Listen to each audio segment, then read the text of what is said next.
आज उत्तर एवं दक्षिण ओडिशार किछि स्थान रे हालुकारू मध्यम धरणर वर्षा होई पारे, जहाँकि कंधमाल, रायगड़ा, कोरापुट, गंजाम, गजपति एवं नयागढ़ जिलार किछि स्थान रे झड़ वर्षार संभावना रही। सेहिपरि आसंता काली अर्थात 15 तारिख रे सुंदरगढ़, मयूरभंज, केन्दुझर, बालेश्वर, भद्रक, अनुगुल, ढेंकानाल, कंधमाल, गजपति, गंजाम, रायगड़ा, कोरापुट, मालकानगिरी एवं नवरंगपुर किछि स्थान रे घड़घड़ी सहित वर्षा हेबार संभावना रही। सेहिपरि 16 एवं 17 तारिख रे मध्य वर्षा होई पारे बोली पाणीपाग विभाग पक्षरु अनुमान करा जायछि। किंतु 17 तारिख परठारु राज्यर किछि स्थान रे ताती 2 रु 4 डिग्री बढ़ी पारे।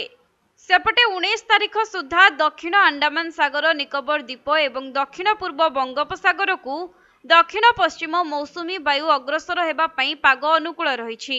तेबे गत वर्ष मध्य समान समय रे एही अंचल को दक्षिण पश्चिम मौसुमी स्वाभाविक समय रे अग्रसर होइथिला।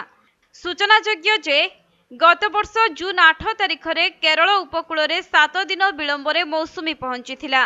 पाखापाखी 10 दिन विलंब रे जून 22 तारिख बेलकू ओडिशा को मौसुमी अग्रसर होइथिला। तेबे गत वर्ष गुजरात उपकूल छुईथिबा विपर्जय बात्या प्रभाव रे उत्तर पश्चिम दिगरु राज्य को शुष्क गरम वायु प्रवेश करिथिला। एहार प्रभावरु जून मास प्रारंभ रे मौसुमी प्रवेश विलंब होइथिला। फल रे प्राय 37% कम वर्षा रेकर्ड होइछि। तेबे 12 दिन ग्रीष्म प्रवाह मध्य अनुभूत होइथिला।